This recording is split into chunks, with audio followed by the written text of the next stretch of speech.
Tapi saya ngikuti. Surabaya aman, Bos. Salah ya. Salah aman Surabaya. Tenang, Bos. Kita udah lama nggak ketemu ini, Bos. Iya. Iya. Tasawuf bisnisnya mestinya dia nih lagi. Iya. Ya, Bapak Ibu, kita biasa runningkan juga program tasawuf bisnis gitu ya dengan para expert juga. Nanti akan kita sounding lagi ya nanti. Semuanya pebisnis hebat di Indonesia kita datangkan juga gitu ya. Kemudian ada thank you Bang Erwat. Kemudian ada Bu Tuning. Nah, Bu Tuning di mana nih Bu Tuning? Masih di mute tuh. Masih di mute. Oke. Di mana? Oh. Belum masuk suaranya, Bu.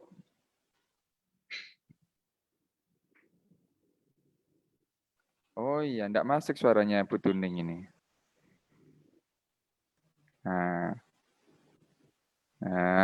Untung juga ngecek ini.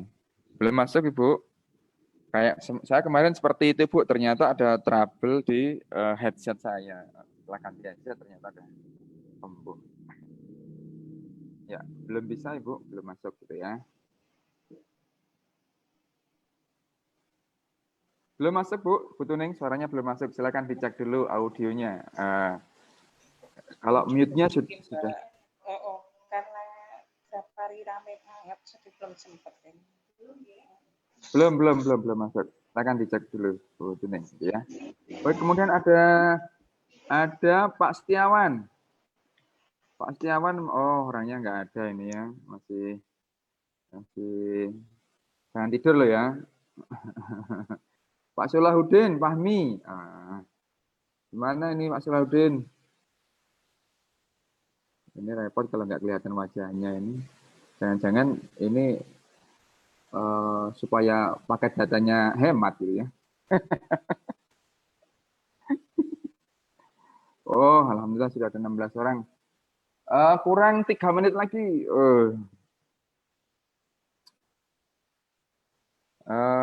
Mas Teguh posting di grup acara segera dimulai, itu Mas.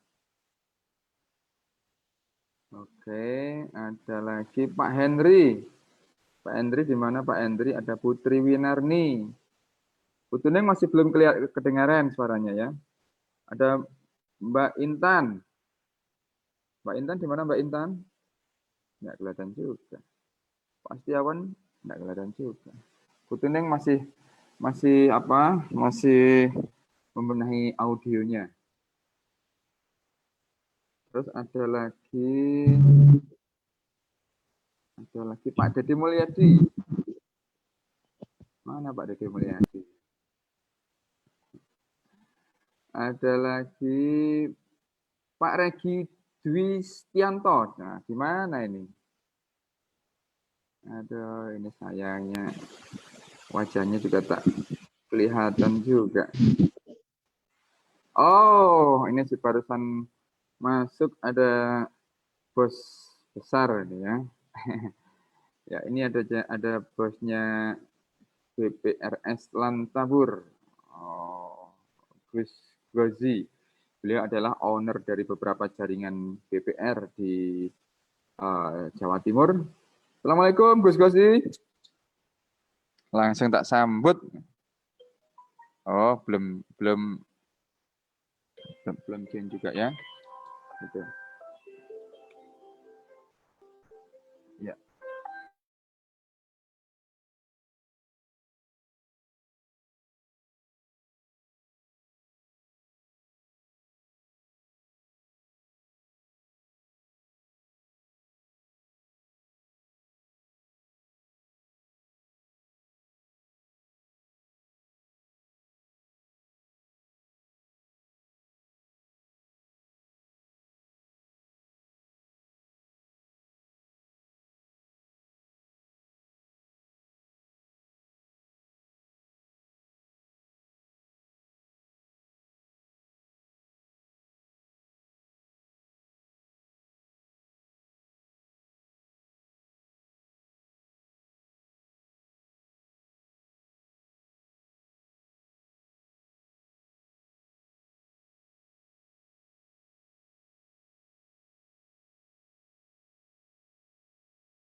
Ya, sudah berapa nih? Ya, sudah 20 orang. Oke. Oh, terus.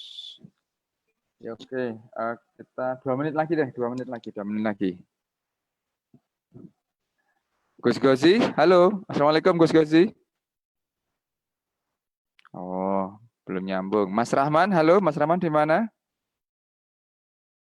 Oh, Mas Salim, waduh, ini sahabat saya ini.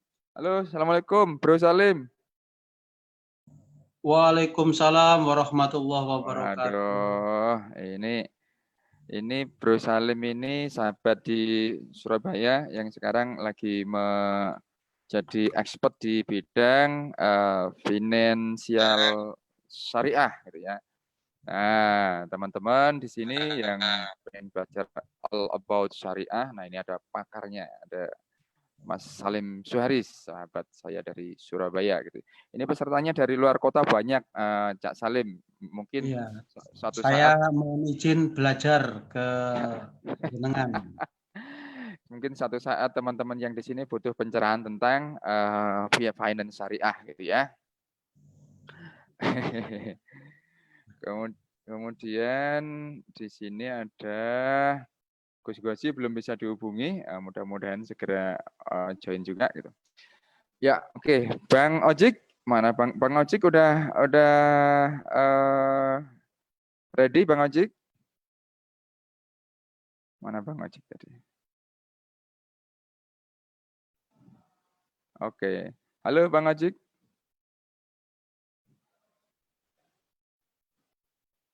Oke.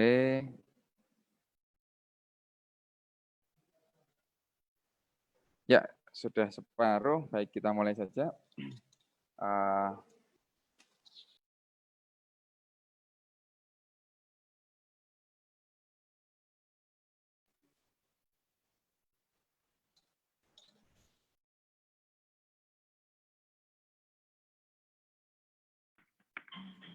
Oke, Assalamualaikum warahmatullahi wabarakatuh. Waalaikumsalam warahmatullahi wabarakatuh. Baik, alhamdulillahirrahmanirrahim. Bapak Ibu sekalian, pertama yuk kita bersyukur pada Allah Subhanahu wa taala karena sampai saat ini Allah masih izinkan kita semuanya untuk menghirup udara yang segar dan gratis gitu ya. Ini patut kita syukuri bersama. Kita sadar atau tidak, kita sampai saat ini ada hal besar yang kita lupakan atau mungkin kita ingat, kita tahu, tapi sedikit sekali ada aware dari dalam diri kita untuk mensyukuri itu, yaitu sampai saat ini kita semuanya masih hidup, gitu ya. Nah, ini jarang kita sadari bahwa kita sampai saat ini masih hidup dan kita tidak hanya masih hidup, tapi kita juga sehat, gitu ya. Kalau jenengan nggak sehat, nggak mungkin bisa join di kelas ini, gitu ya. Tidak hanya sehat, Bapak Ibu sekalian, tetapi ada banyak hal besar yang mungkin kita rasakan kecil, tetapi impact-nya besar, jarang kita sadari dan jarang kita syukuri. Apa itu? Salah satu contohnya adalah sampai hari ini kita masih bisa bernapas dengan baik, kemudian kita masih bisa melihat dengan jelas, gitu ya. Kita masih mendengar dengan jelas, gitu ya. Kemudian tangan kita masih bisa bergerak, kedua kaki kita juga masih bisa melangkah, jantung masih berdetak dengan normal. Itu artinya kita masih hidup dan betapa nikmat ini jarang sekali kita sadari dan jarang sekali kita syukuri. Maka yuk sebelum kita memulai pembelajaran hari ini, kita pastikan untuk mensyukuri apapun kondisi kita saat ini, mensyukuri bahwa kita masih hidup, mensyukuri bahwa kita masih menghirup apapun yang di lingkungan kita dengan gratis, semuanya gratis, fasilitas yang kita pakai gratis dari Allah, tangan, kaki, dan sebagainya semuanya gratis, gitu ya. Maka tidak ada alasan bagi kita untuk tidak bersyukur.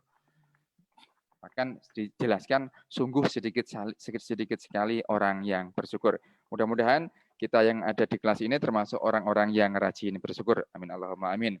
Kemudian yang kedua Bapak Ibu, mudah-mudahan kita semuanya di kelas ini, di pagi hari ini semuanya tidak hanya sehat, tetapi semuanya dijauhkan dari COVID-19 ya.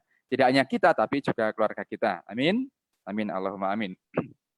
Nah, Bapak Ibu sekalian, hari ini sudah webinar berapa puluh gitu ya yang kami lakukan kepada teman-teman semuanya. Kalau sebelumnya itu ada tentang all about leadership ya, ada spiritual leadership, ada transformational leadership, ada leadership coaching, ada pokoknya all about leadership. Kemarin kita sudah selesai webinar kan dan free semuanya. Kemudian ada webinar tentang special parenting juga, kemudian webinar spesial tentang talent gitu ya. Kemudian webinar spesial tentang performance atau improvement gitu ya. Kemudian ada webinar tentang bisnis juga. Nah, hari ini kita akan webinar tentang evaluasi bisnis model. Ini sudah kalau tema ini diangkat sudah yang ke-6 atau 7 gitu mungkin Bang Ojek ya. Kemarin dari beberapa perusahaan di jaringan Pelindo Group kita runningkan program ini di in-house gitu ya. Maka hari ini kita runningkan untuk publik gitu ya. Nah, kita akan belajar bersama dengan orang yang sangat luar biasa. Ini orang yang lagi pulang kampung gitu ya, atau balik kampung gitu ya. Kayaknya udah nggak kerasan berkelana ke sana kemari gitu ya. Nama akrabnya, nama cintanya itu Bang Ojik gitu ya. Bang Ojik itu nama bekennya, nama panggungnya gitu ya. Nama tercemarnya itu namanya Bang Ojik. Beliau sudah 15 tahun berkarir sebagai profesional di Astra Internasional dan Toyota gitu ya. Jadi kalau kita bicara tentang sistem manajemen mutu, kemudian lean system, improvement, ya so far mungkin yang masih the best itu adalah di Astra atau di Toyota gitu ya. Nah, bagaimana sistem-sistem itu diimplementasikan di bisnis, tentu akan akan dahsyat sekali karena saya sudah praktek gitu ya di jaringan perusahaan yang kami coaching dan mentoring yang penerapan dari konsepnya Astra yaitu lean system itu hasilnya luar biasa gitu. Ada beberapa usaha di Tuban yang kami dampingi dengan pendekatan lean gitu. Kemudian beliau juga memiliki jaringan barbershop di Indonesia, Bapak Ibu, di beberapa kota di Indonesia. Jadi pembicara kita ini setelah dari Astra dan Toyota, kemudian praktek ilmu yang didapat selama 15 tahun di usahanya sendiri, yaitu di jaringan barbershop di Indonesia. Kemudian jangan kaget kalau rambutnya selalu pelontos gitu ya, karena itu uji coba dari barbershop yang baru dibuka gitu ya. Uji coba kepalanya sendiri gitu ya. Saya korbannya juga ya. Tapi ini makin ganteng kelihatannya. Beliau punya jaringan barbershop di Indonesia. Kalau jenengan pernah masuk di barbershop di beberapa kota, jangan-jangan itu juga miliknya Bang Ojik. Nah, berikutnya nanti kalau potong di barbershop, sebut nama Bang Ojik, insya Allah ada diskon 100% gitu ya Bang Ojik ya. Potongnya gratis Bang, pulangnya bayar gitu ya. Iya. Kemudian Bang Ojik juga beliau juga memiliki inkubator bisnis yang membawai hampir beberapa pengusaha besar maupun ini di tanah Kalimantan dan beberapa yang lain gitu ya. Kemudian sekarang di Surabaya lagi membangun inkubator bisnis juga bersama kami untuk handle beberapa garapan di Jawa Timur seperti itu. Nah, supaya waktunya makin efektif, nanti yang tanya silakan diketik di room chat aja, Bapak Ibu, atau nanti bisa juga langsung open mic gitu ya. Ya, kami berharap yang join di siang hari ini benar-benar mereka yang punya usaha dan yang pernah punya bisnis model gitu ya, atau yang pernah mendesain sebuah bisnis model kanvas atau BMC gitu ya.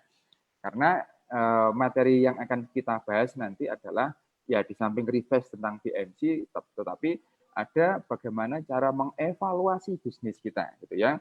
Kemarin sekelas PT Teluk Lamong saja butuh refresh atau butuh mengevaluasi bagaimana caranya supaya kalau kondisi COVID ini sampai kapan nggak jelas gitu, ide-ide baru apa yang bisa dimunculkan, maka dimunculkanlah mengevaluasi bisnis modelnya, bisa juga dengan design thinking dan desain sprint maupun desain-desain yang lain, tapi basicnya adalah di bisnis model Canvas ini. Jadi teman-teman mungkin yang belum pernah membuat bisnis model Canvas, nanti ngikutin aja meskipun rada tergagap-gagap gitu ya. Tetapi kalau yang sudah pernah membuat bisnis model Canvas, tentu akan sangat fluent mengikuti ini karena ada beberapa hal yang sudah diimprove sesuai experience dari Bang Ojik. Nah, supaya waktu efektif, yuk kita sambit bersama. Oh, sorry kok kita sambut bersama. Inilah. Oh, sorry. Sebelum kita mulai, mari kita berdoa dulu ya. Mudah-mudahan apa yang disampaikan oleh Bang Ojik hari ini benar-benar ada keberkahan, berkah untuk Bang Ojik yang ngajar dan berkah untuk kita semua yang belajar. Konon doa yang paling cepat dikabulkan itu adalah doanya orang yang belajar, bukan yang mengajar gitu ya. Sorry ya Bang Ojik ya. Jadi yang belajar ini doanya lagi mustajabah, doanya lagi cepat dikabulkan oleh Allah. Maka ayo kita berdoa. Kalau doanya tentang kelancaran bisnis, silakan doa doa terbaik. Kita doa mudah-mudahan bisnis kita diberi kelancaran, usaha kita diberi kelancaran, yang hari ini masih bingung diberikan solusi terbaik. Mudah-mudahan yang ngajar juga sama, mudah-mudahan usahanya cabang dari barbershop-nya juga bisa segera merambah ke luar negeri ya. Baik, teman-teman mari kita berdoa bersama-sama. Berdoa mulai.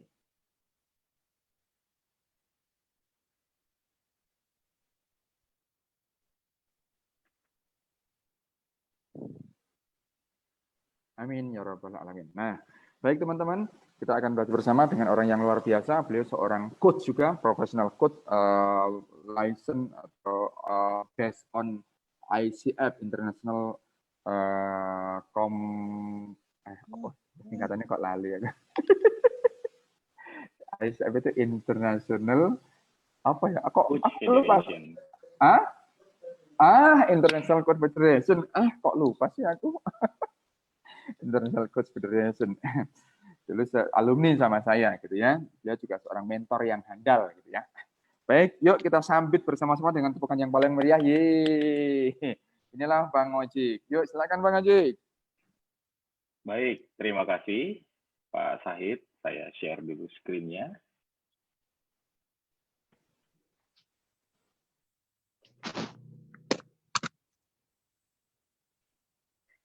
Oke, Assalamualaikum warahmatullahi wabarakatuh. Selamat pagi, teman-teman semuanya. Yang hari ini berkesempatan hadir di sesi sharing kita tentang how to evaluate business model, khususnya untuk startup atau UKM. Senang sekali Go Orbit Business Incubator bisa melaksanakan dan mengeksekusi beberapa sesi sebelumnya sampai saat ini, dan mudah-mudahan nanti setelah ini juga bersama Aksi Training and Consulting yang mana nanti akan segera diluncurkan ya, Aksi Inkubator Bisnis ya Pak Said ya, insya Allah ya. Ya, jadi nanti kita akan punya beberapa program yang terkait dengan inkubasi bisnis atau pengembangan bisnis, baik itu startup maupun UKM. Dan kita di korporasi juga bisa membantu dalam sesi training, coaching, ataupun mentoring nanti bersama Aksi Training dan Consulting. Sebelum saya mulai sesi ini, saya dapat bocoran dari Pak Said, tadi sudah disampaikan juga dari teman-teman dari Aksi, bahwa sebagian besar yang mengikuti sesi ini adalah teman-teman pelaku usaha, pelaku bisnis, dan harapannya adalah karena tadi doanya yang ijabah itu doa yang lagi belajar, mudah-mudahan hari ini kita sama-sama belajar ya di sesi ini. Nggak mau cuma mengajar nih Pak Said. Nah, mudah-mudahan nanti kita juga atau diskusi atau apapun sharing yang ingin teman-teman sampaikan terkait dengan bisnis teman-teman. Nah, sebelum saya mulai, tadi sudah disampaikan tentang saya, izinkan saya sedikit lagi memperkenalkan teman-teman teman-teman tentang saya sendiri. Saya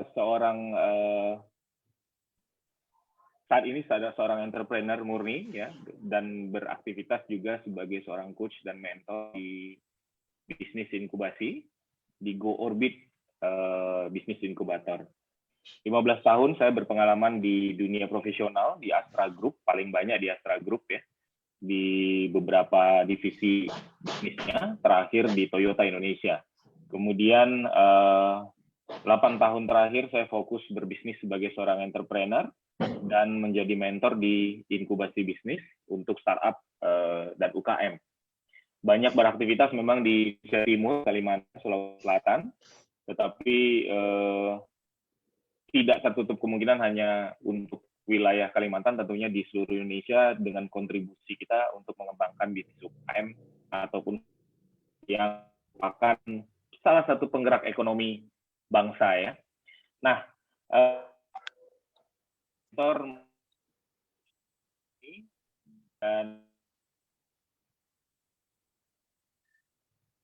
nanti melaksanakan hobi saya sebagai seorang traveling dan beberapa aktivitas rekreasi lainnya. Silakan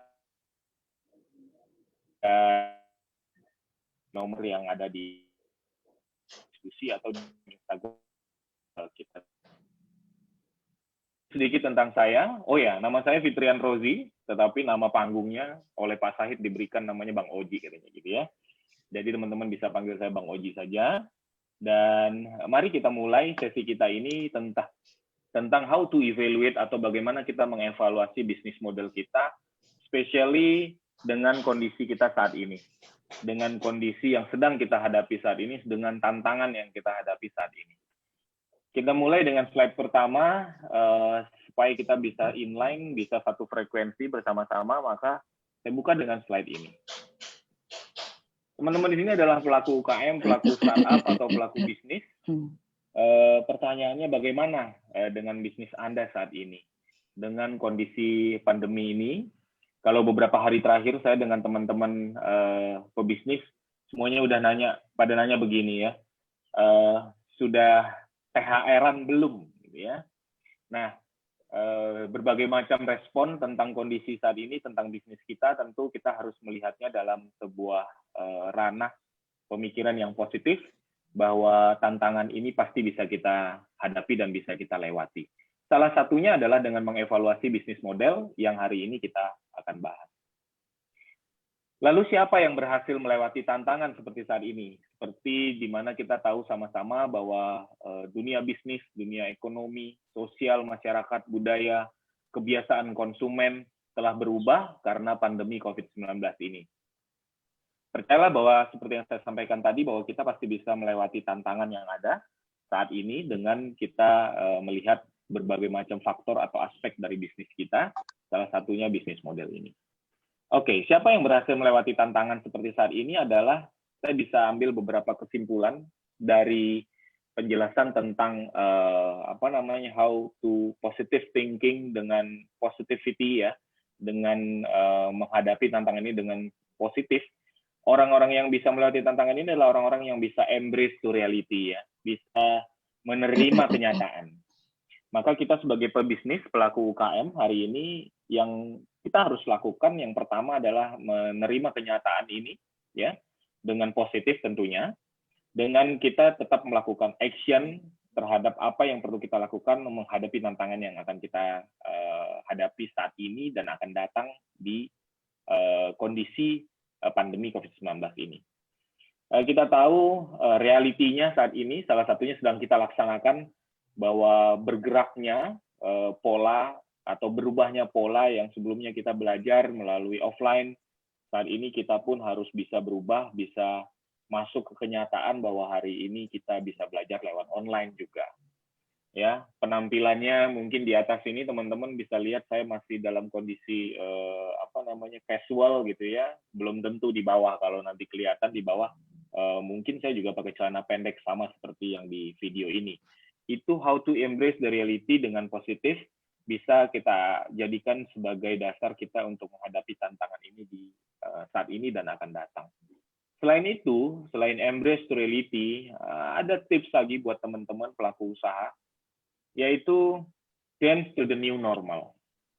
Jadi kita bicara, kita nggak menghindari tantangan ini, kita nggak menghindari keriuhan ini. Karena kalau kita menghindari keriuhan ini, kita akan tidak update.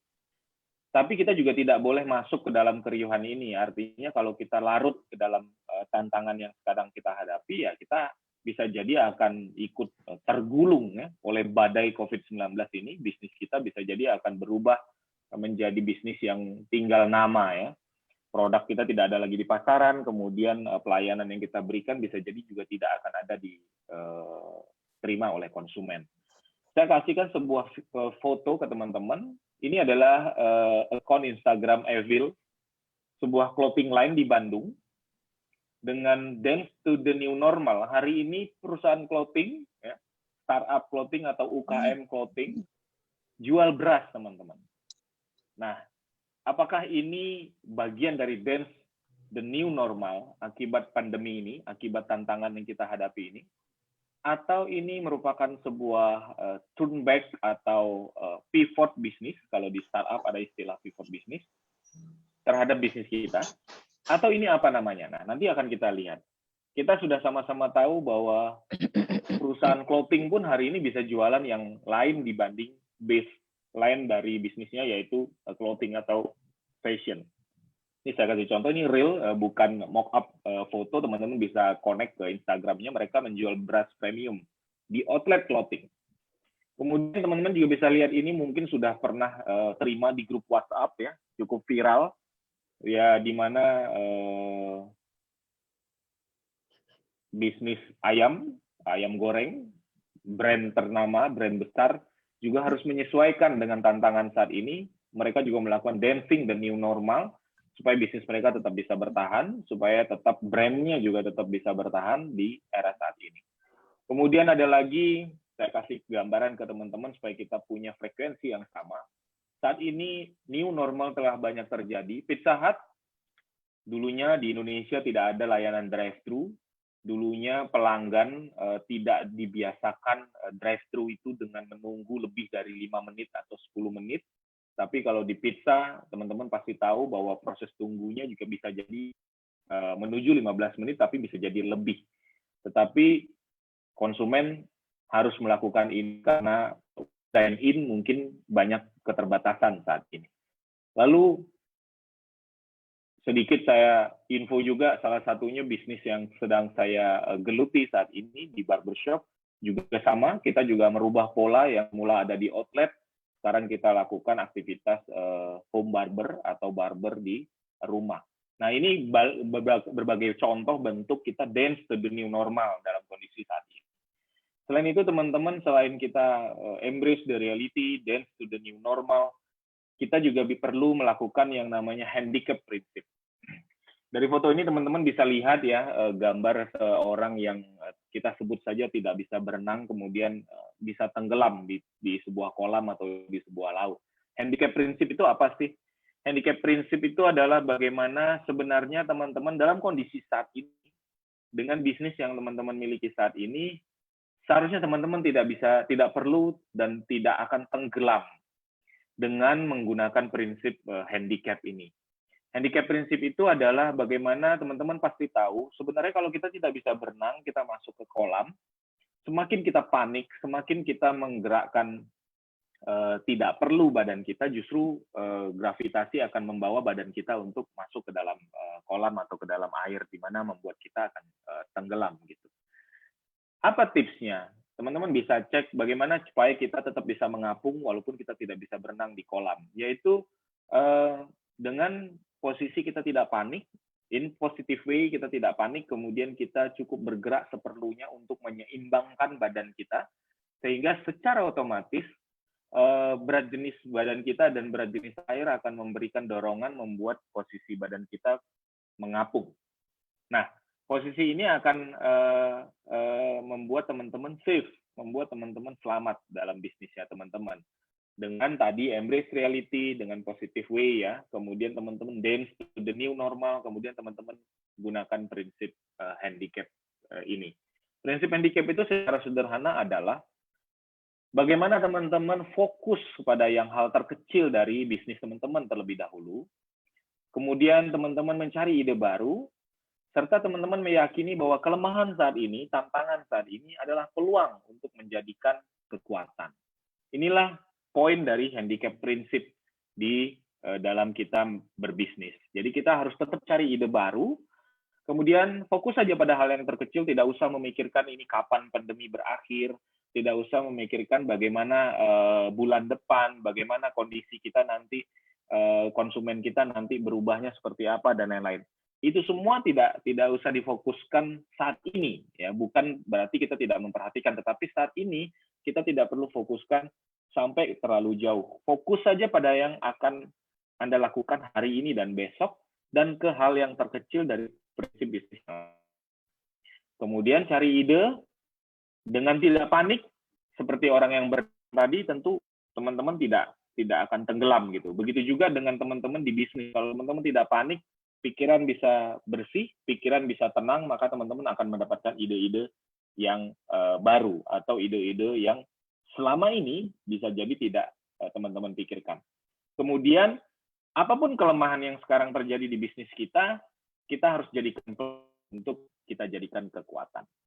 Nah, gambaran ini secara keseluruhan akan membawa kita sama-sama ke satu frekuensi bahwa tantangan memang ada dalam pandemi COVID-19 ini, tapi kita sebagai pelaku UKM, pelaku startup, tentunya tidak perlu panik berlebihan, ketakutan terlalu berlebihan, yang justru tidak membuat kita sampai kepada handicap principle ini.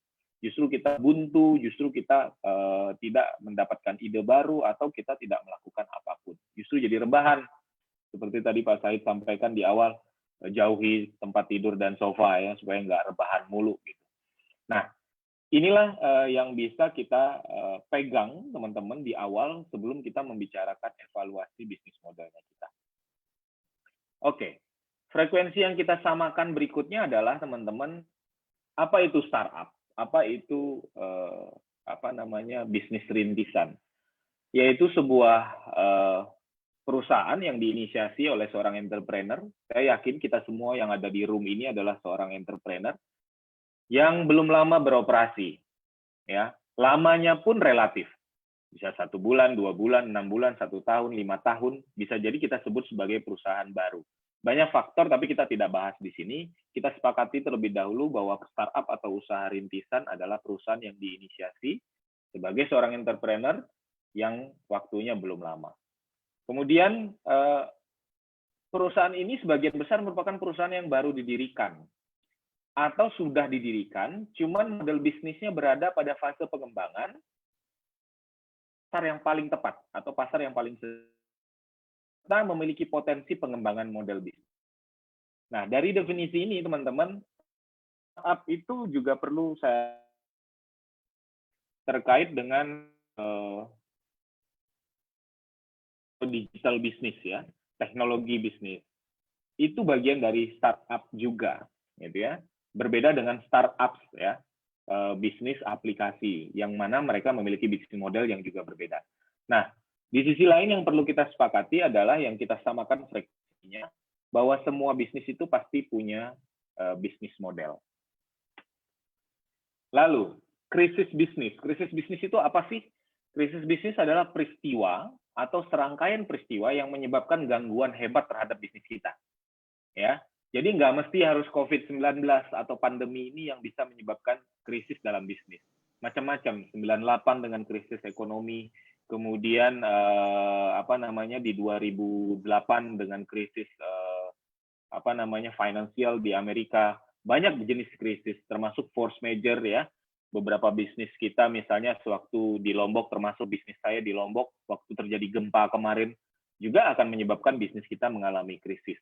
Yang pada intinya adalah sebuah peristiwa yang menyebabkan gangguan hebat terhadap bisnis kita. Nah, krisis bisnis itu yang perlu diingat adalah dia terjadinya pasti secara tiba-tiba, tidak mungkin kita persiapkan, tidak mungkin kita tahu sebelumnya. Kemudian dia menimbulkan kesulitan atau bahaya besar bagi bisnis kita, di mana dalam situasi ini semua terasa cepat, semua terasa singkat ya teman-teman. Jadi bisnisnya, waduh, rasanya bulan lalu, bulan Maret, kita bisnisnya masih oke, omset masih aman, kemudian kita masih bisa bayar gaji, kita masih bisa investasi, kita masih bisa nabung, dan lain-lain. Kemudian secara tiba-tiba krisis terjadi, yang tadi sudah dijelaskan, pasti dia akan tidak menginformasikan terlebih dahulu. Ada simptom yang bisa kita simpulkan, tetapi cenderung dia akan membuat tetap kita dalam kondisi shocking.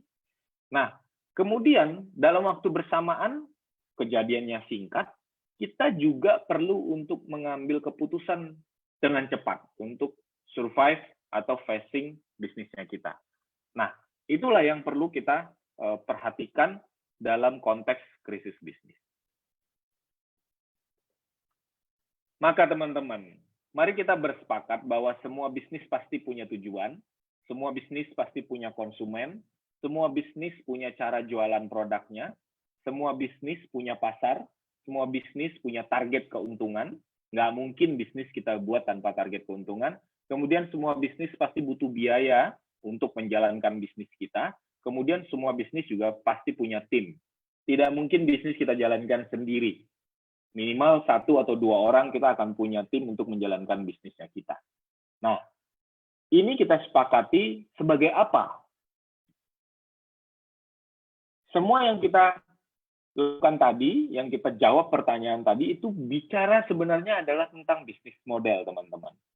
Bisnis model itu adalah sebuah gambaran, bisnis itu terkait dengan value proposition-nya, ya, terkait produk yang dijual, terhadap apa yang menjadi goals bisnisnya, kemudian siapa customer-nya, channel-nya apa yang kita gunakan, kemudian strategic partner-nya apa, cost structure-nya seperti apa, revenue stream-nya seperti apa.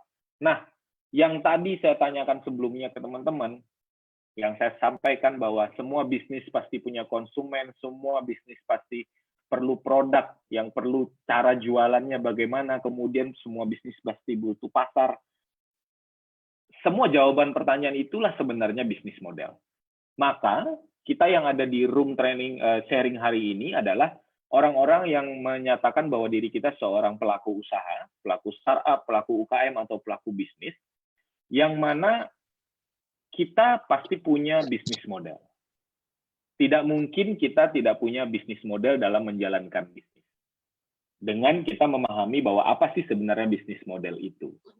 Jadi seperti tadi Pak Said sampaikan di depan, bahwa kita semua dalam menjalankan bisnis pasti punya bisnis model, tinggal bisnis model apa yang kita pakai. Baik itu bisnis model canvas, bisnis model roadmap, atau kita bicaranya pakai smart business model, SBM, banyak sekali pendekatan-pendekatan pelaksanaan bisnis model. Hanya saja kita sepakati bahwa bisnis model itu adalah menyangkut tentang value proposition, customer, channel, strategic partner, cost structure, revenue stream dari bisnisnya kita. Lalu, sebuah bisnis model itu perlu sebuah tahapan dikembangkan atau dibuat. Dari awalnya, kemudian akan melakukan sebuah evaluasi yang akhirnya akan memunculkan inovasi. Jadi bisnis model, kalau ada teman-teman lihat, dengar gitu ya, bisnis model itu adalah sebuah pakem atau kitabnya kita dalam membuat bisnis di awal. Kemudian apakah pakem atau kitab itu bisa dirubah atau bisa direvisi? Jawabannya bisa. Justru setiap saat harus kita ubah dan evaluasi dalam bentuk inovasi. Karena nanti berbeda lagi ketika kita bicara merubah bisnis model secara keseluruhan atau secara ekstrim, itu berarti kita adalah berubah bisnis. Nah, kalau kita evaluasi atau kita inovasi, itu adalah bagian dari perkembangan atau mengembangkan bisnisnya kita. Nah, evaluasi model bisnis itu lebih kurang secara pentahapan, banyak sekali juga pendekatan yang bisa teman-teman pakai, tetapi saya akan gunakan pendekatan ini, yaitu yang pertama, bisnis model pasti terdiri dari konsep dan desain modelnya, kemudian detail desainnya, kemudian bagaimana mengimplementasikannya. Semua bisnis kita tentu ada konsep atau desain bisnisnya. Baik itu franchise, baik itu partnership, baik itu warung, kaki lima, atau gerobakan, atau toko, kios, outlet, macam-macam. Itu adalah konsep desain dari bisnis yang akan kita buat. Kemudian kita detailkan. Detailnya seperti apa, sistem pembayarannya, sistem penjualan produknya, channelnya seperti apa, dan lain-lain kita kemas, kita kumpulkan sebagai bisnis modelnya kita. Kemudian implementasinya seperti apa. Nah, dalam kondisi ini, konsep desain bisnis kita, detail desain bisnis kita, dan implementasinya dapat kita pecah paling tidak menjadi 8 tahap. Yang pertama, kita munculkan ide, kemudian kita konsep desainnya, kita prototyping atau kita coba dulu, kemudian lanjut ke detail desainnya, kita eksperimenkan atau kita cobakan, kemudian kita detailkan desainnya, lalu kita piloting, kita coba misalnya produk barbershop tadi yang bisnisnya saya semula di satu toko dulu, di satu tempat, kita piloting untuk kita lihat detail desainnya seperti apa, kemudian kita implementasikan dengan cara kita launching, kita jalankan bisnisnya kita, lalu ada yang nomor 8, reflection, alias kita perlu melakukan pengecekan atau perlu melakukan evaluasi. Nah, ini tahapan secara keseluruhan kita bagaimana melihat model bisnisnya kita. Saat ini, tiba-tiba teman-teman datanglah yang bernama COVID-19. Sebuah virus yang menyebabkan banyak sekali perubahan, tidak hanya pada bisnis kita tentunya, tapi juga berubah pada aspek-aspek lainnya. Sosial ekonomi, kemudian politik, terkait juga dengan strategik, budaya, serta kebiasaan-kebiasaan konsumen juga berubah. Nah, dalam bisnis model, secara keseluruhan, COVID-19 ini, pandemi ini, pasti mempengaruhi 3 hal, yaitu market atau konsumennya kita, bisnis modelnya kita, serta bisnis roadmap-nya kita. Nah, 3 poin inilah yang akan menjadi kunci kita untuk melakukan evaluasi model bisnis. Seperti di slide berikut, konsumen atau pasar. Bang, kapan sih kita harus melihat atau merubah model bisnis kita di tengah pandemi ini? Atau ketika terjadi pergeseran di pasar? Maka saya kasih ke teman-teman sebuah guidance sederhana terhadap kondisi konsumen dan pasar yang bisa membuat teman-teman pelaku startup atau pelaku UKM atau pelaku bisnis korporasi sekalipun untuk mulai mengecek atau mengevaluasi bisnis modelnya. Pertanyaan pertama, bagaimana krisis atau pandemik ini merubah kebutuhan konsumen bisnis Anda? Jadi kalau saat ini bisnis Anda, katakan tadi barbershop atau coffee shop, atau bisnis Anda adalah jasa spa, atau bisnis Anda jasa perhotelan. Apakah telah terjadi perubahan kebutuhan saat ini dari konsumen bisnis Anda? Yang semula langganan Anda butuh potong rambut, kemudian karena pandemik ini atau krisis ini, kebutuhannya berubah. Datang ke outlet menjadi maunya dilakukan di rumah saja. Nah, apabila pertanyaan pertama ini terjadi pada bisnis Anda, siap-siap, berarti bisnis model Anda perlu dievaluasi. Pertanyaan kedua, bagaimana Anda sudah mulai mikir nih sebagai pelaku bisnis, bahwa Anda perlu memberi solusi terhadap konsumen bisnis yang baru tadi, atau konsumen yang berubah tadi.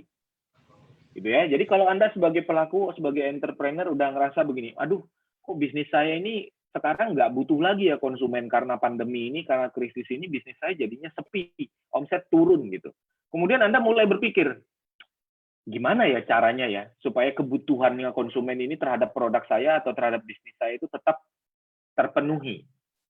Ini juga merupakan tanda sederhana, tanda prinsip yang bisa Anda pegang untuk mulai berpikir bagaimana Anda mengevaluasi bisnis Anda. Pertanyaan ketiga, bagaimana mengamankan konsumen bisnis Anda saat ini dengan solusi baru bagi kebutuhan konsumennya, sekaligus dengan cara baru. Artinya ketika saat ini teman-teman merasa bahwa bisnisnya teman-teman ini, waduh, konsumen saya jangan sampai lari nih, jangan sampai kabur nih. Jangan sampai konsumen saya yang semula memakai jasa bisnis saya atau produk saya, terus teman-teman tidak bisa melayani atau tidak bisa mengamankan konsumennya teman-teman. Bersamaan dengan itu, teman-teman juga nggak punya cara baru atau nggak punya ide baru untuk bagaimana mengamankan konsumen yang sudah menjadi konsumen bisnisnya teman-teman. Nah, dari 3 keadaan ini, dari 3 pertanyaan ini, jika itu terjadi, maka teman-teman harus bersiap melakukan evaluasi bisnis modelnya teman-teman.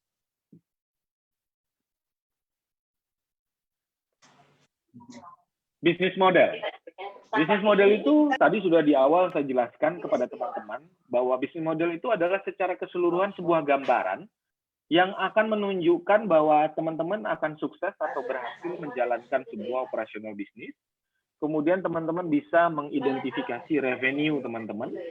Dengan bisnis itu teman-teman akan dapat pendapatan dari mana, keuntungannya berapa, kemudian cost-nya bagaimana. Kemudian teman-teman dapat customer, teman-teman punya produk, dan teman-teman punya sebuah detail tentang keuangan bisnisnya teman-teman.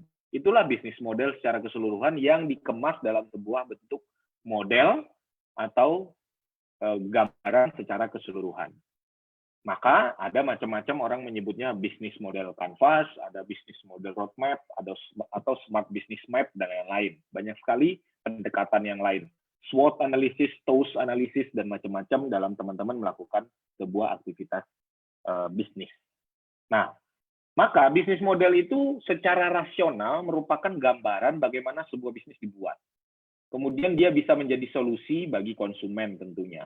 Kemudian dia bisa menghasilkan nilai secara ekonomi, sosial, budaya, maupun tujuan lainnya kita membuat bisnis. Maka proses membuat bisnis model itu merupakan sesuatu kalau kita selalu evaluasi, kita modifikasi, bisa juga kita sebut sebagai inovasi bisnis dan strategi bisnis.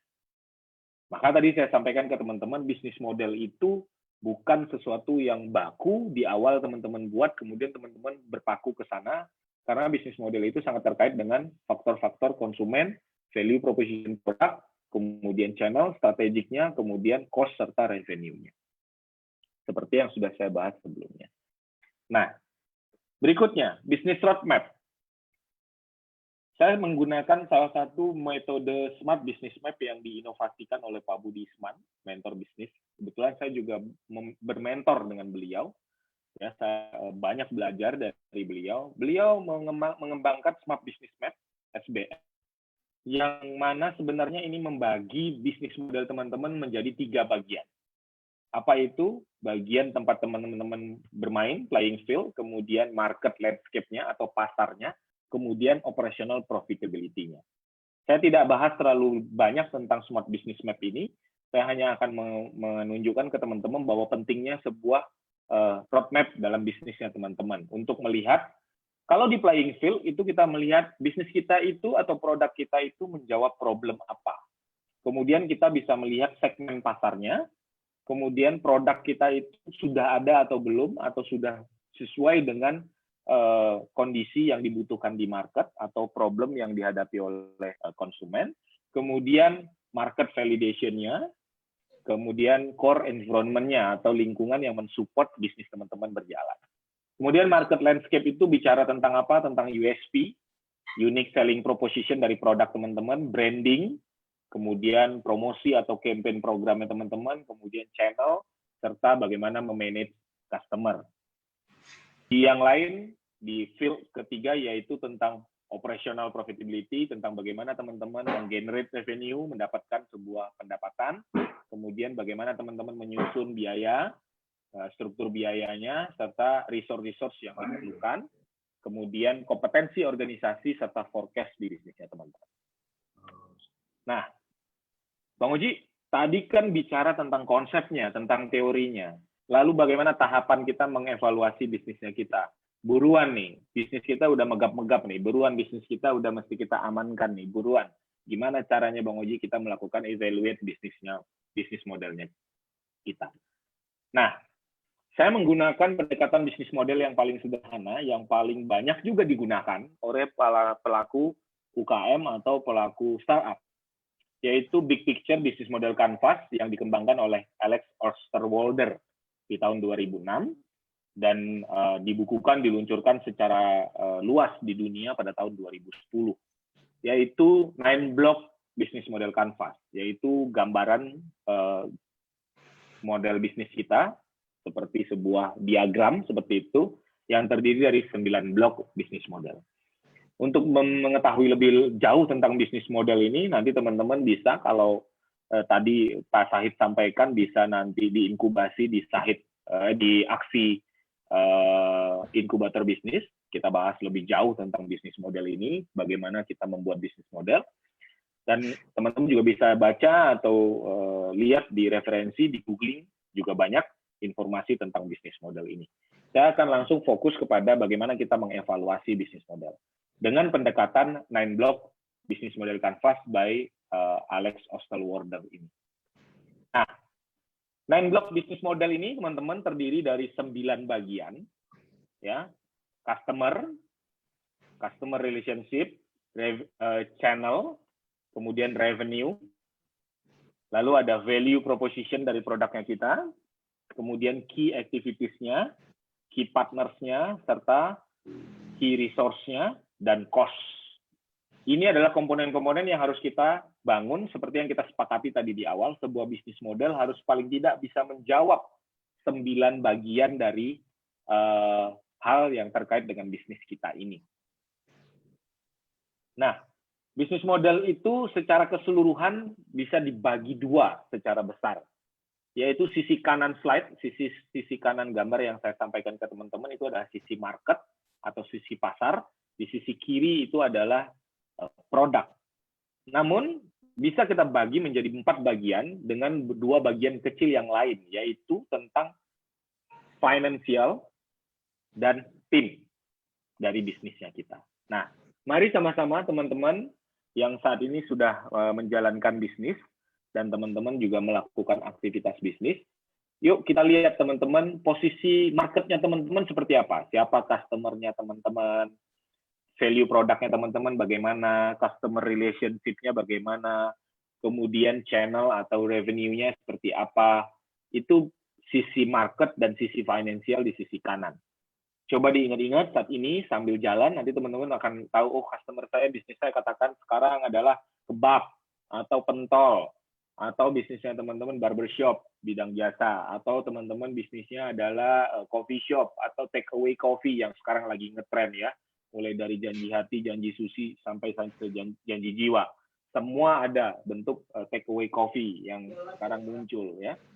Nah, lihat customer relation-nya bagaimana, lihat channel-nya bagaimana, value proposition produknya teman-teman saat ini seperti apa. Nah, teman-teman juga bisa lihat juga, bayangkan di sisi kirinya, teman-teman produk dan timnya teman-teman seperti apa, partnernya teman-teman, partner bisnis kalau ada, kemudian aktivitas teman-teman saat ini bagaimana menjalankan bisnis, sumber daya teman-teman ya, bahan baku, networking, dan lain-lain, apakah seperti apa kondisinya saat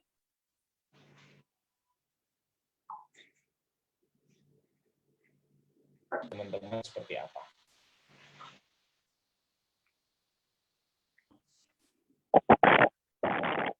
Dan ini dari yang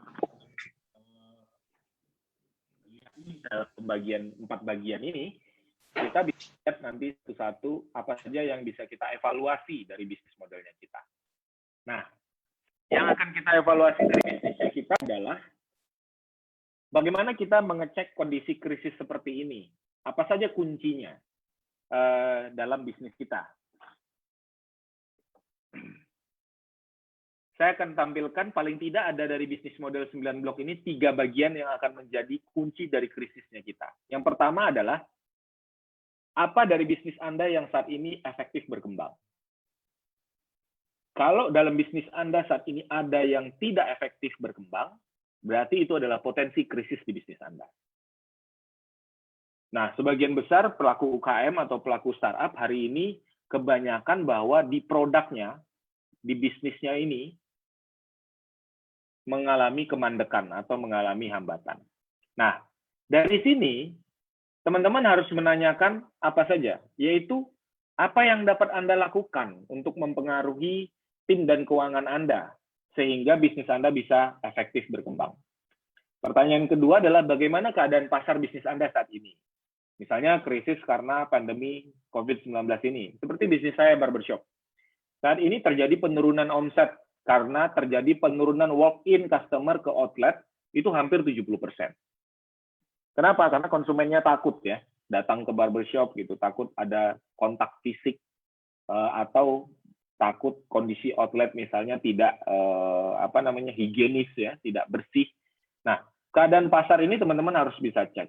Terkait dengan apa keadaan pasar ini? Terkait dengan apa yang menjadi proporsi nilai pasar yang saat ini. Atau minimum value produknya teman-teman hari ini sebenarnya yang diharapkan konsumen itu apa?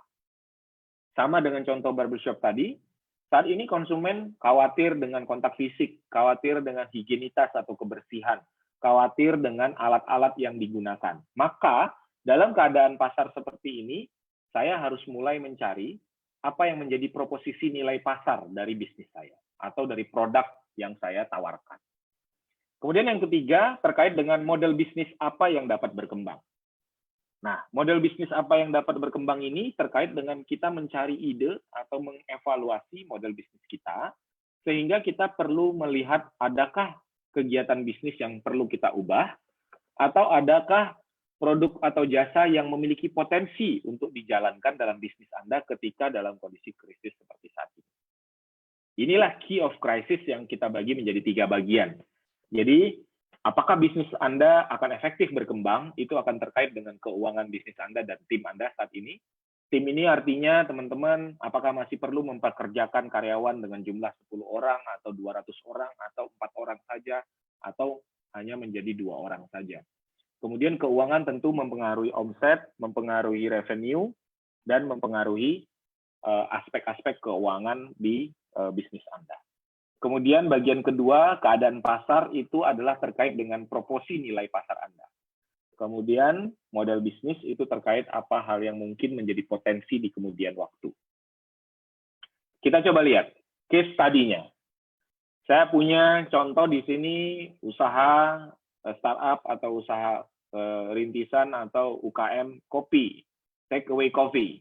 Kemudian ada barbershop, kemudian juga ada food container atau food truck, ya. Kalau teman-teman perhatikan banyak sekali food truck hari ini tutup, ya, food container hari ini tutup. Nah, apa yang mesti dilakukan? Yaitu salah satunya dengan mengevaluasi bisnis modelnya.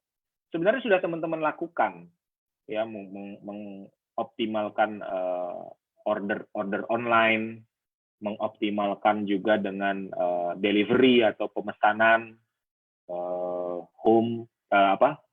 dari toko ke rumah atau ke kantor, atau pembelian secara channel-channel lainnya. Nah, dari case study ini, dan tadi kita memperhatikan 3 kunci krisis tadi, maka kita bisa lihat seperti apa. Nah, dari kunci kategori of crisis tadi, kita bisa lakukan beberapa pendekatan. Pertama tadi tentang efektivitas pengembangan bisnis, itu kita lihat kondisi tim dan keuangan kita. Ya, tadi udah saya jelaskan di yang sebelumnya bahwa kalau kita mau ngembangin bisnis kita saat ini dalam kondisi krisis ini, coba lihat kondisi tim Anda, coba lihat keuangan bisnis Anda. Yang kedua, kalau ada pasar dan konsumen bisnis ini yang menyangkut, yang perlu teman-teman analisa atau teman-teman perhatikan, maka teman-teman lihat yang namanya proposisi nilai pasar dari produk atau bisnis Anda.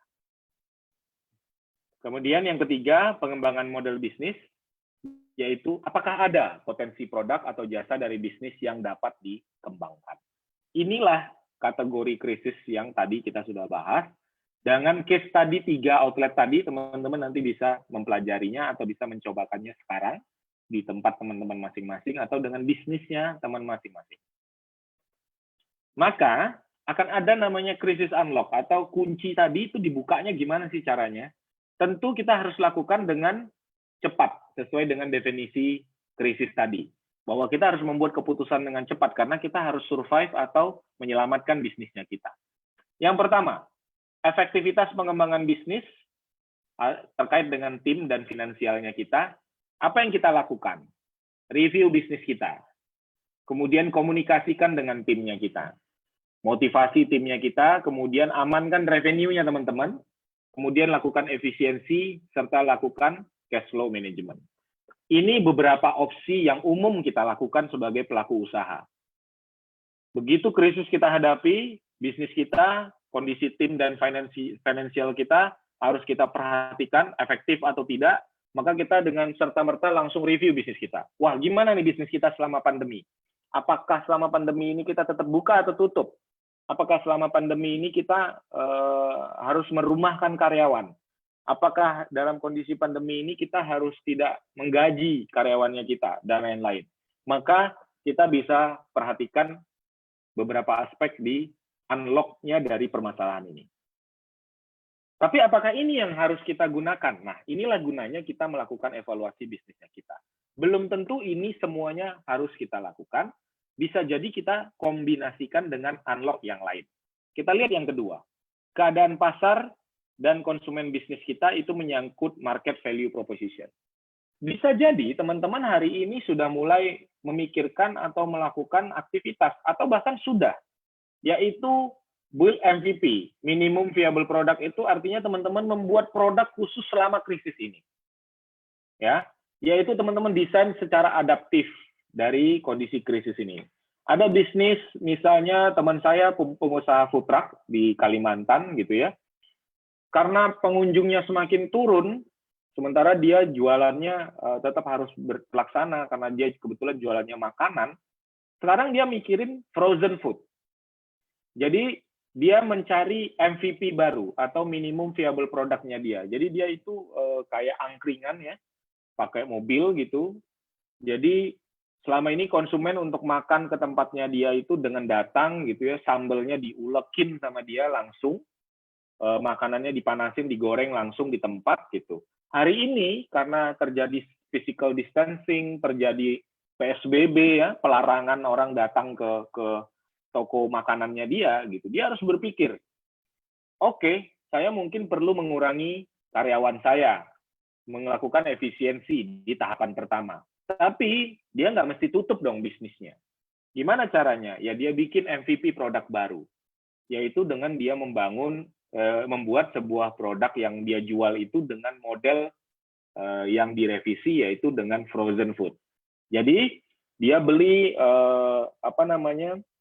investasi alat untuk memvakum makanannya supaya bisa divakum, kemasannya kemudian di frozen, kemudian dia beli juga kantong sambal yang bisa dimasukin yang juga menyebabkan sambal itu menjadi tidak cepat basi dan lain-lain. Nah, kondisi itu adalah dia membangun minimum viable product-nya.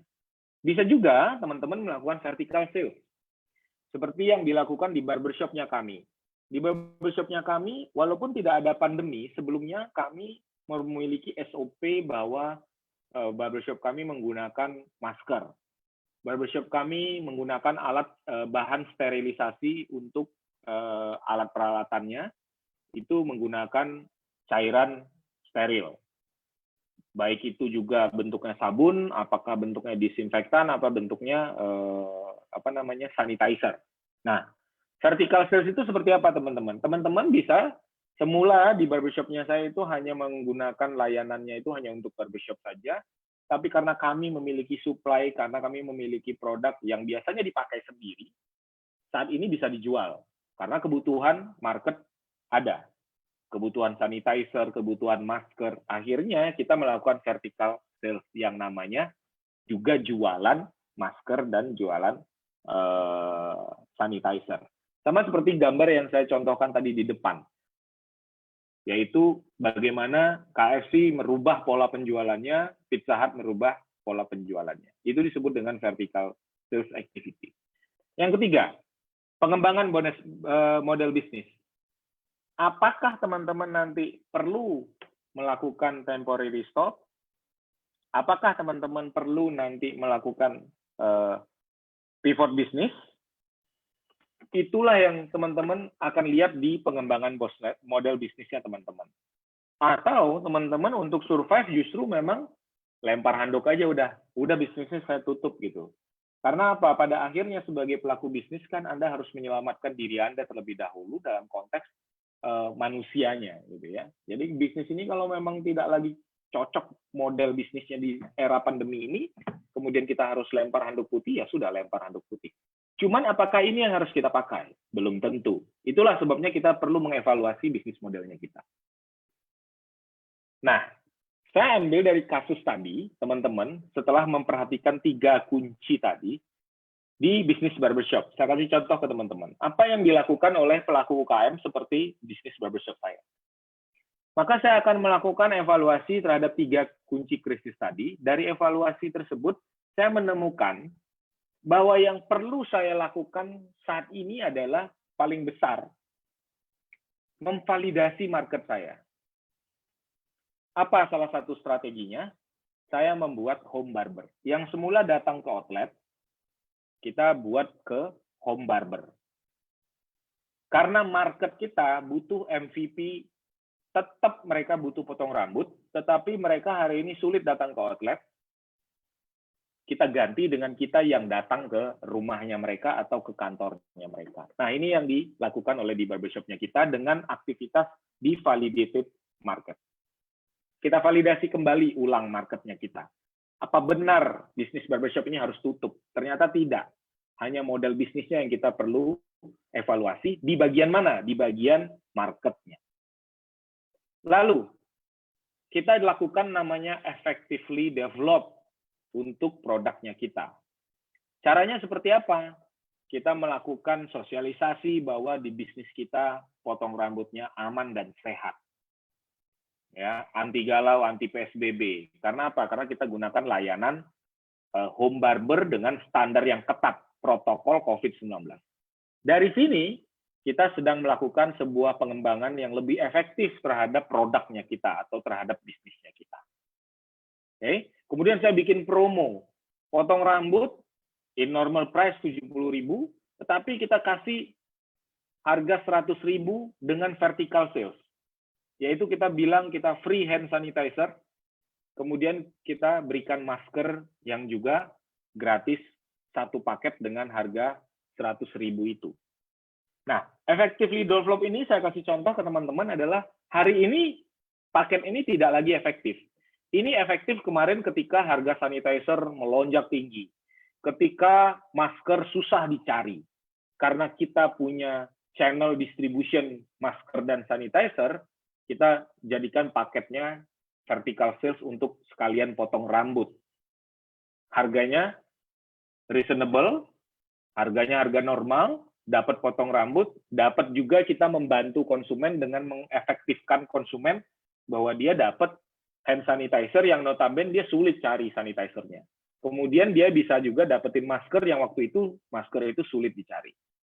Nah, hari ini sanitizer sudah mudah dicari, masker sudah mudah dicari, maka bisa jadi ini kita harus develop ulang.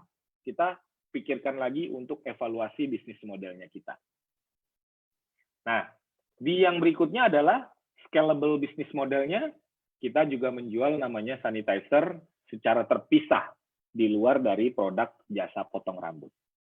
Maka teman-teman, dengan melakukan tahapan evaluasi yang tadi sudah saya jelaskan di sebelumnya, kita dapat ketahui bisnis kita, ternyata kita cukup atau perlu hanya melakukan fokus kepada 3 hal ini, yaitu validated marketnya kita, scalable business modelnya kita, dan melakukan efektivitas pengembangan dari bisnisnya kita. Nggak harus tutup, nggak harus stop. Dapat gambaran ya teman-teman, sehingga dalam bisnis model itu, kalau kita evaluasi, apalagi dalam kondisi krisis seperti ini, sebenarnya kita bisa melakukan menggunakan prinsip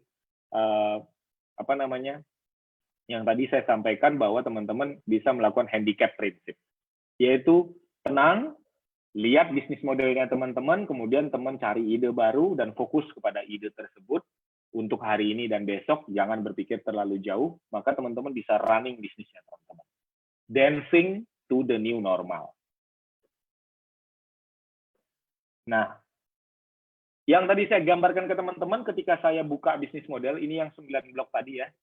Kalau teman-teman perhatikan, saya mengevaluasinya seperti apa, kita bisa lihat dari aspek pertama, yaitu pengembangan bisnis. Di bagian mana yang kita lihat?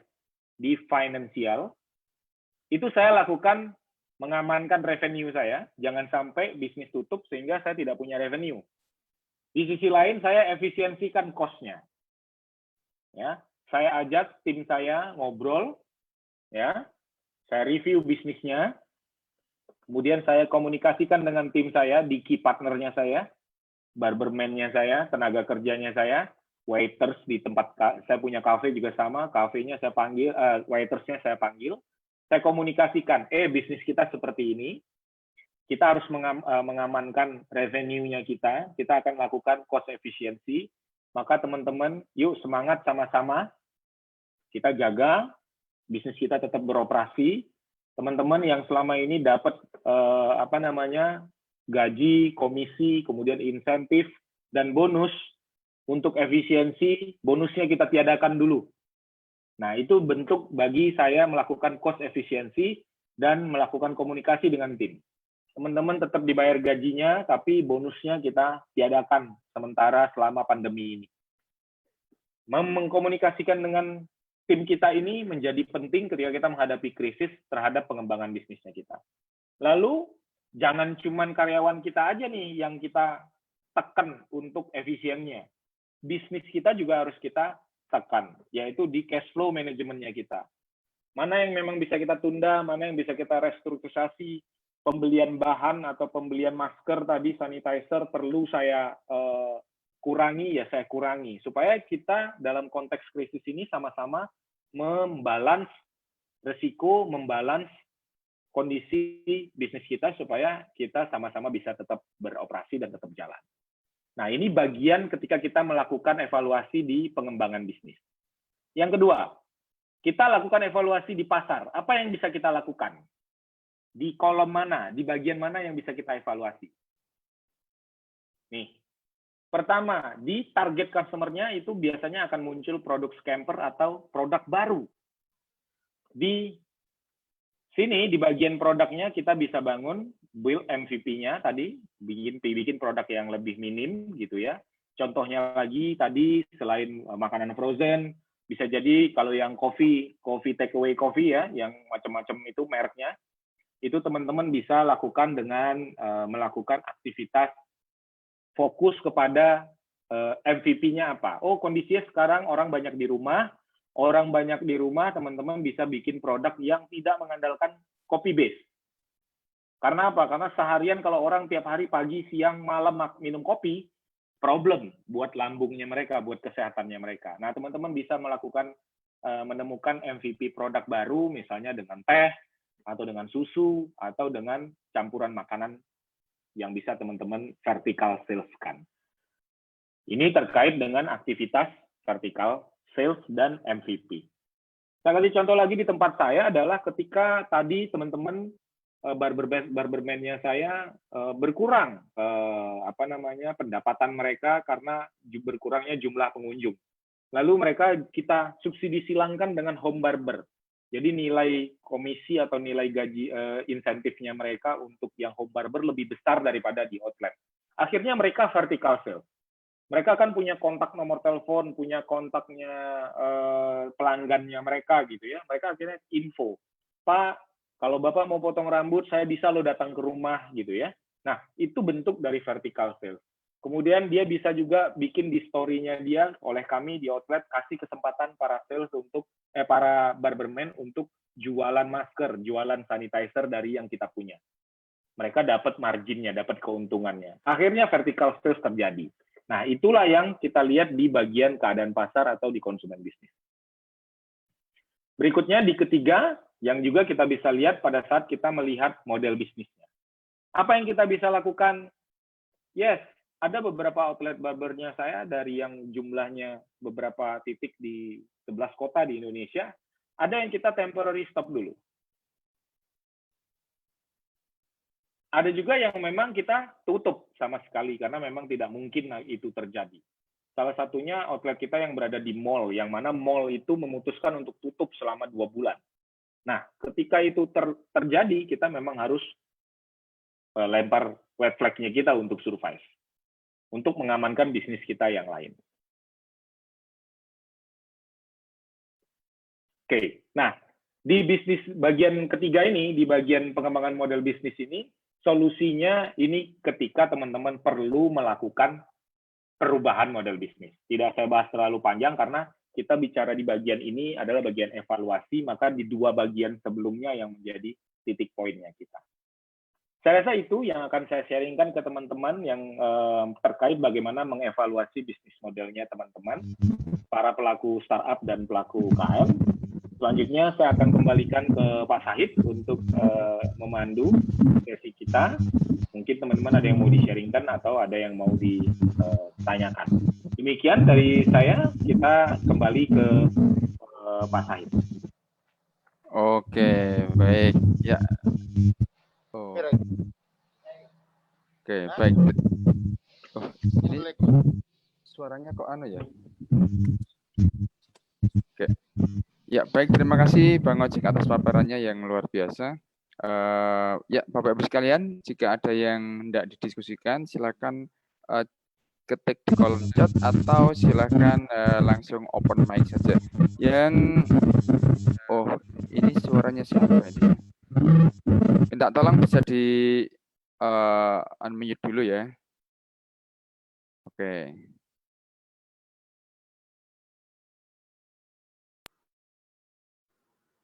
Oke, ya silakan Bapak Ibu yang mau bertanya silakan open mic langsung terkait bisnisnya masing-masing.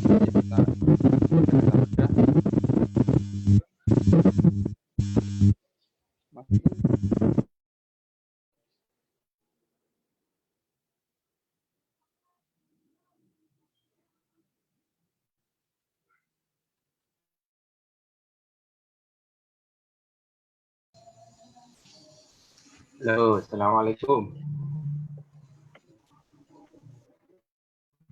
Halo, Assalamualaikum. Waalaikumsalam Pak Lukman, silakan.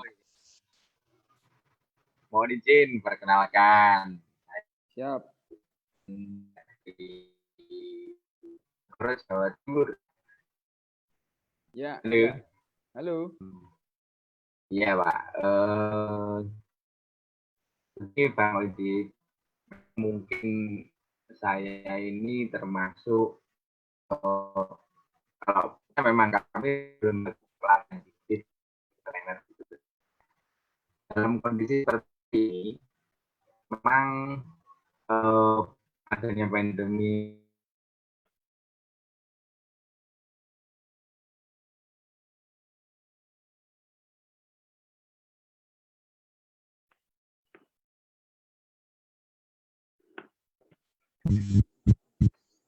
Ya, suaranya putus-putus Pak Lukman. Oke, Pak Lukman mungkin terkendala sinyal itu ya. Oke, mungkin yang lain dulu silakan open mic langsung kalau ada yang hendak didiskusikan dengan Bang Ojek. Bapak-Ibu sekalian. Halo Pak Lukman masih? Oh iya, maaf tadi barusan hilang gambarnya. Iya, suaranya nggak jelas Pak Lukman. Oke, saya pertegas. Ya. Begini, kami memang lembaga punya kalau dibilang usaha sih ya juga usaha, artinya karena memang kita berada di lembaga training. Cuman bidang yang tekuni adalah kegiatan usaha pelatihan di welder atau pengelasan. Kami kemarin memang banyak melihat di pemerintah, di mana pemerintah kan juga lagi gencar-gencarnya melaksanakan program Kartu Prakerja yang kemudian salah satu yang dilaksanakan adalah pelatihan online. Nah, kami mengalami masalah ketika kondisi seperti ini, kita kan bisa membuat suatu spekulasi kegiatan ketika pelatihan yang kita laksanakan. Kalau modelnya las kan harus offline gitu loh. Iya. Jadi harus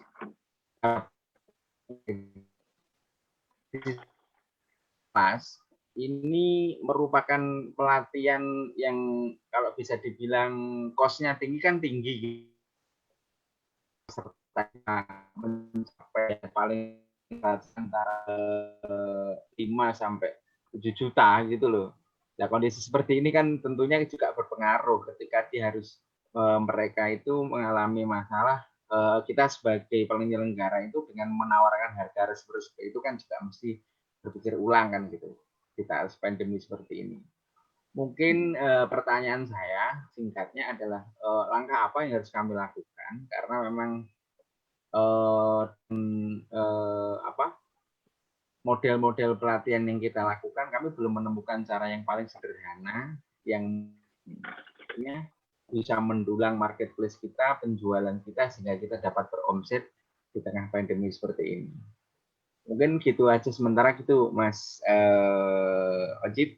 Untuk Mas Said, monggo difasilitasi untuk memberikan langkah jawaban gimana di moderator. Terima kasih sebelumnya. Ya, oke. Makasih Pak Lukman gitu ya. Oh, ya Bang Ojik, ini di bidang pelatihan las. Kalau ada nggak las online gitu ya? Baik. Yang jelas kabelnya ini, Pak. Iya. Silakan Bang Ojik.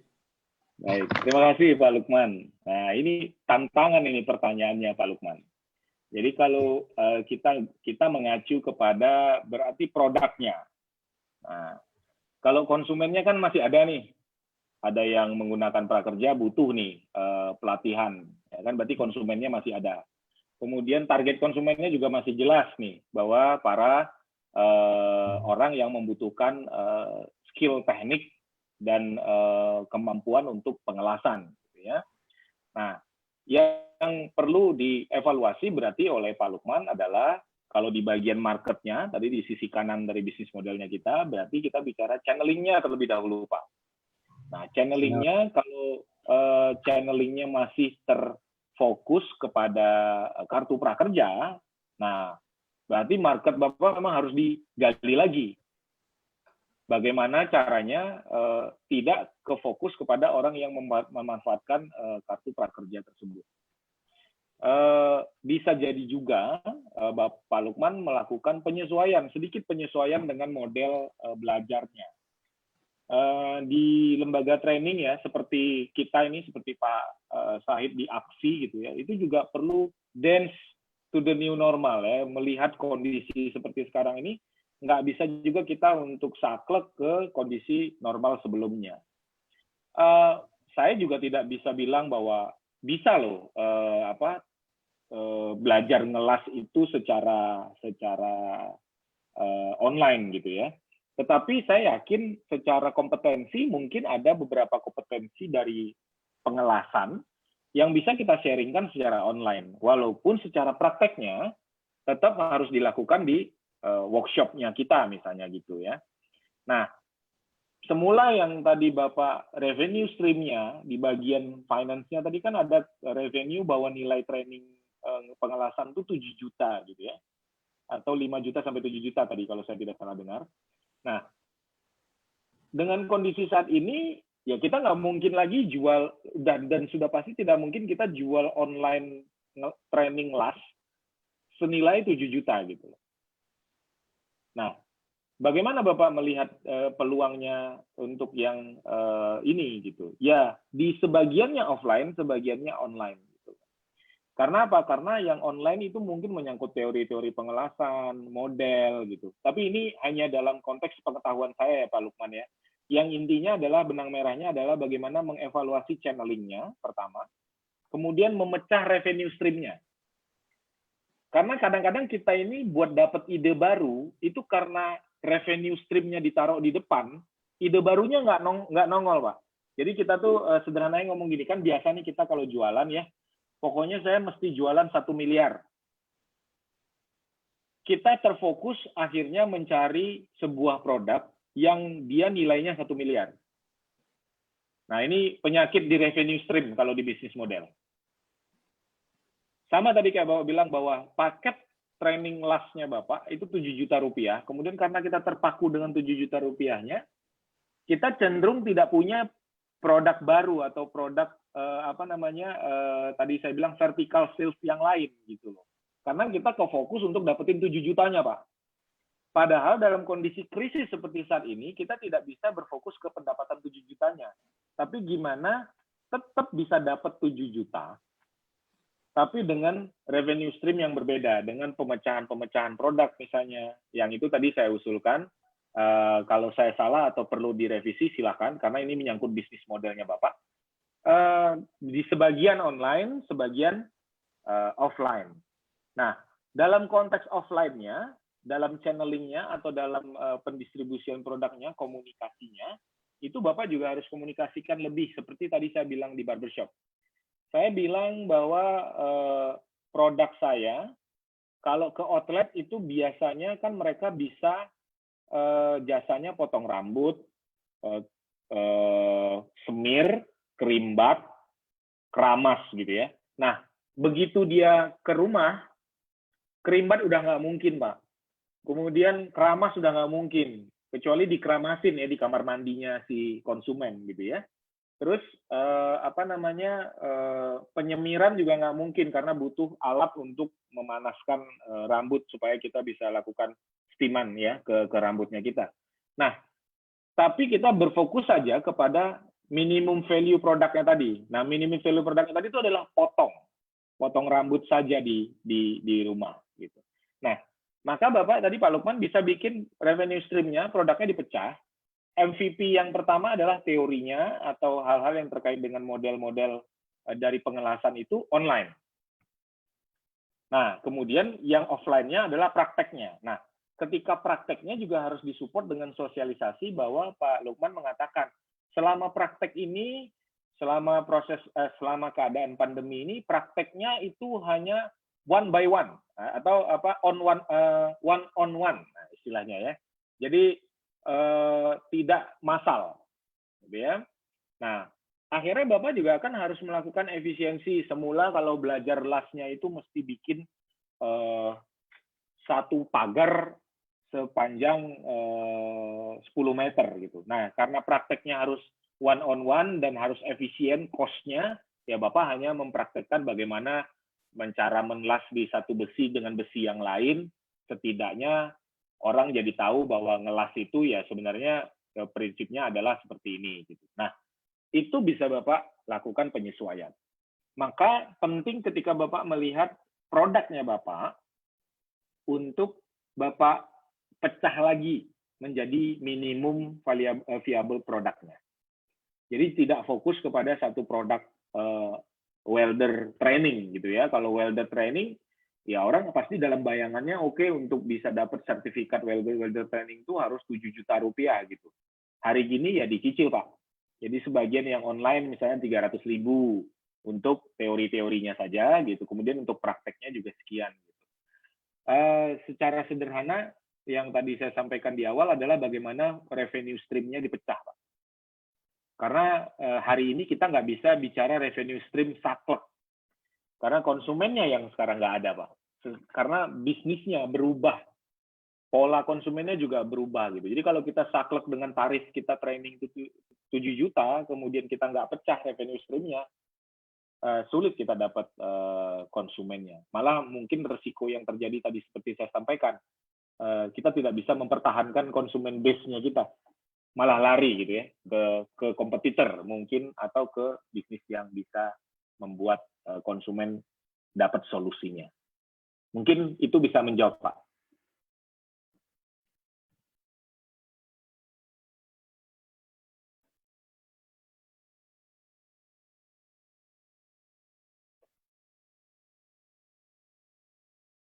Pak Sahid, mic-nya ke mute, Pak. Ya, sorry. Sorry, ya, thank you Bang Ojik paparannya, penjelasannya. Mudah-mudahan penjelasannya bisa memenuhi harapan dari Pak Lukman tadi ya. Oke, ya Bapak Ibu sekalian, yang pengen langsung bertanya ke Bang Ojik, silakan langsung open mic saja gitu ya.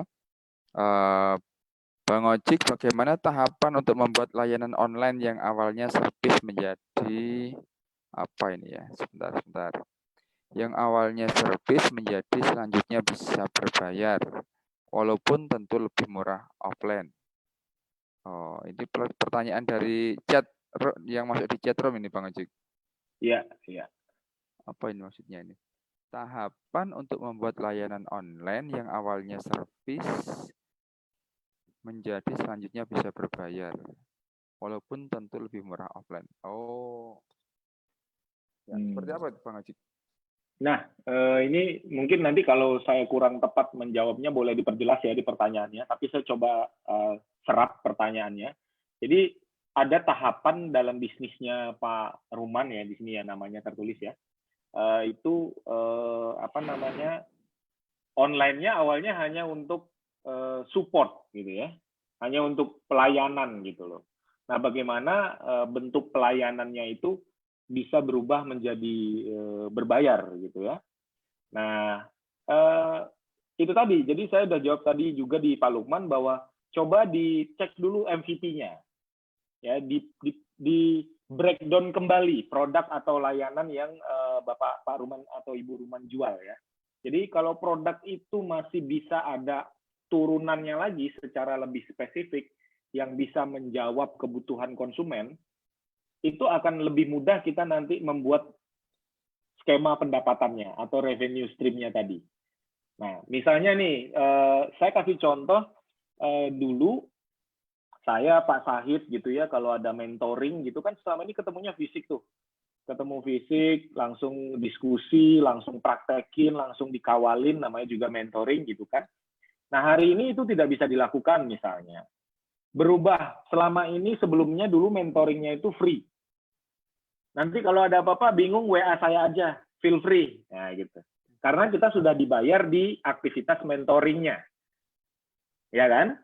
Mungkin itu yang Pak Ruman maksud tadi gitu ya. Jadi salah satunya ada aktivitas yang sebenarnya cuma benefit lah ya, komplimen untuk konsumen gitu loh. Nah, sekarang dirubah jadi bayar gitu loh. Nah, dalam posisi seperti itu, maka tadi saya bilang, oh, ternyata sekarang mentoring bisnis itu harus online ya. Selama ini free aja WA tanya gitu, Bang, kalau saya begini gimana ya? Terus saya juga langsung jawab begini gitu ya. Nah, kita rubah penyampaian atau pendistribusian produknya kita. Gitu ya. Jadi kalau kayak kita sekarang pelaku training atau mentoring, kontennya, materinya kita rubah menjadi konten video atau digital. Proses tanya jawabnya yang berbayar. Jadi digital videonya gratis. Proses tanya jawabnya yang berbayar. Jadi berubah. Nah, proses tanya jawab yang berbayar itu saat kita misalnya Zoom meeting seperti ini. Gitu. Jadi kalau ada yang mau ditanyakan satu pertanyaan gitu, misalnya 100.000 gitu. Nah, itulah yang berubah dari revenue stream-nya kita sebagai pelaku yang semula online itu bentuknya services berubah menjadi berbayar gitu. Di sisi lain juga sekarang banyak nih dilakukan oleh para pengajar atau para kursus online gitu ya. Itu mereka lakukannya adalah begini. Materinya, slide-nya dikasih gratis. Kalau dulu kan include di training ya, modul ya. Sama seperti kita belajar beli buku gitu. Sekarang enggak, bukunya gratis gitu. Tapi kalau udah ada pertanyaan, ada yang ingin didiskusikan dari bukunya, baru berbayar. Jadi berubahlah revenue stream-nya kita. Nah, mungkin itu jawaban saya. Ya, oke. Ya, mudah-mudahan penjelasan dari Bang Oji tadi bisa menjawab dari pertanyaan Pak Ruman ya. Atau mungkin pertanyaannya Pak Ruman ini ya sudah. Ini siap Bang Ojik yang Sahid berarti udah jelas nih Bang Ojik ya. Iya. Oke, thank you Bang Ojik. Bapak Ibu yang apabila ada yang hendak ditanyakan kembali, silakan langsung open mic saja atau silakan ketik di chat room chat gitu ya. Oke. Baik, saya mau lihat dulu ini. Mungkin ada yang mau bertanya ini. Oke. Baik, nggak ada? Sepertinya semuanya sudah sangat jelas Bang Oji, atau semuanya lagi mikir materinya kok keren banget sih gitu ya. Gitu ya. Atau bahkan ada yang bingung sama bisnis modelnya sendiri. Nah, ini sering terjadi di pelaku UKM. Ya. Jadi pelaku UKM atau startup itu memang biasanya suka bingung sendiri karena prinsipnya yang dipakai biasanya jalan sih gitu ya. Mulai aja dulu gitu ya, terus eksekusi gitu. Yang penting jalan dulu. Begitu nanti ya. Nah, maka begitu terjadi krisis ini juga gitu. Yang penting aman sih. Nah, gitu kan. Akhirnya teman-teman kebingungan dengan bisnis modelnya teman-teman. Sama dengan kalau untuk belajar bisnis model nanti di aksi inkubator training ya, Pak Said ya. Siap. Sama dengan kayak saya dulu, Bang. Pokoknya dulu bingung kemudian gitu ya. Ya, Bapak Ibu sekalian, jika tidak ada yang ditanyakan, Bapak Ibu yang masih bingung dengan konsep bisnis modelnya sendiri, punya bisnis tetapi bingung dengan bisnis modelnya sendiri, di mana mengevaluasinya, gimana ngerubahnya, strateginya seperti apa. Nanti kabar baiknya adalah boleh langsung chat dengan Bang Ojik via WA atau via IG gitu ya. Bang Ojik rajin show di IG gitu ya. nanti bisa langsung chat beliau gitu ya.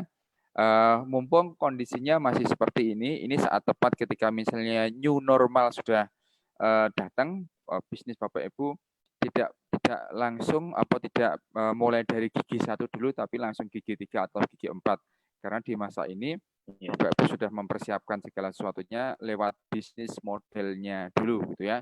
Jadi sekali lagi kabar baiknya adalah Bapak Ibu bisa langsung WA nanti kepada Bang Ojik atau inbox di IG-nya Bang Ojik. Bang Ojik IG-nya apa ya? Bang Ojik itu ya Bang ya? Ya, bangojik.id. Bangojik.id atau di WA-nya. WA-nya berapa Bang Ojik? 0811 154 586. Saya tulis di chat ya. Oh, siap. Silakan nanti bisa chat langsung kepada Bang Ojik kalau ada yang hendak ditanyakan gitu ya. 0813 kali 54 586.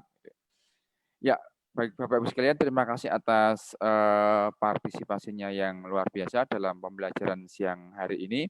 Mudah-mudahan ada berkah dan manfaatnya. Bang Ojik terima kasih dan teman-teman semuanya juga terima kasih. Sekali lagi, jika ada yang hendak ditanyakan, langsung saja japri kepada Bang Ojik di nomor yang sudah berada di room chat gitu ya.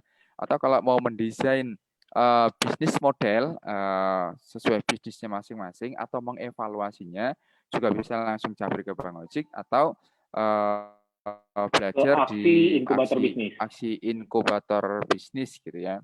Jadi di aksi sekarang ada aksi inkubator bisnis yang insya Allah akan bekerja sama dengan beberapa corporate untuk pendampingan di UKM binaan corporate gitu. Bisa di dana dari CSR atau ada departemen yang lain yang memang berhubungan dengan itu seperti itu. Ya, Bapak Ibu sekalian, sekali lagi terima kasih dan ini waktunya juga pas habis Bang Ojik ya. Jadi waktunya juga tepat dan mudah-mudahan Bapak Ibu sekalian bisa segera mengevaluasi bisnis modelnya dan pastikan ketika new normal benar-benar sudah kondisinya normal gitu ya, maka bisnis Bapak Ibu juga bisa segera running, tidak di gigi 1 tapi langsung gigi 3 atau 4. Jangan sampai rompol giginya semuanya ya. Baik, terima kasih Bang Ojik dan terima kasih untuk semuanya. Assalamualaikum warahmatullahi wabarakatuh. Dadah. Oke. Ya, oke baik, terima kasih. Oke, silakan.